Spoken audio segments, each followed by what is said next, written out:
It's not unusual in most ceasefires, but it's especially usual, I would say, with Israel and the rest of the Middle East. In most of the wars that I've covered involving Israel, 2006, Lebanese Hezbollah and Israel had a ceasefire, and that rolled on for a few hours. All of the Gazan wars, the ceasefires have been broken immediately, and actually in the hours preceding the ceasefire deadline, the exchange of missiles or fighting is usually conventionally it becomes more and more ferocious as each side tries to intimidate the other and tries to get the last word. So within hours of this ceasefire being announced in that typically binary way that Donald Trump has, it has been broken. Iran was accused of unleashing its latest barrage, and within the last hour and a half there have been explosions in northern Tehran, which indicates an Israeli response to Iran breaking the ceasefire.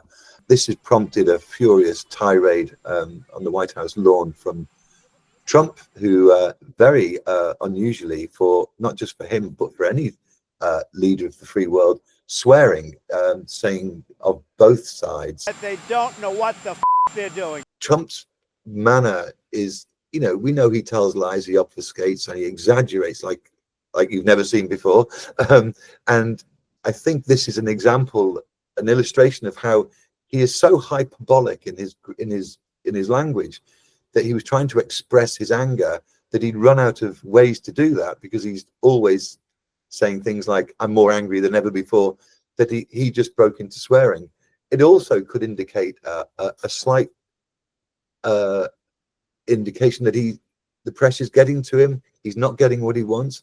What he doesn't understand is that conflict, particularly in this region, is not binary. It's not black and white. You can't just say, right, at 4 a.m. there's going to be an end, the cessation of violence between two enemies. This has been going on for decades and decades. They have constantly been at each other.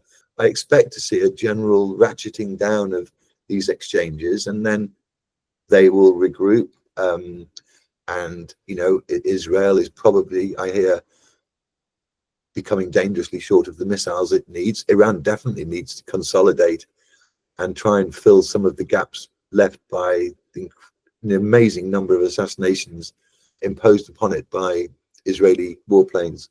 Well, Iran has traditionally called the US, I mean, it's almost equal in its hatred towards America as it is to Israel, not least because Israel is sponsored by America. It's its footprint in the Middle East. It's always been viewed as an incredibly important place for America to operate and have influence.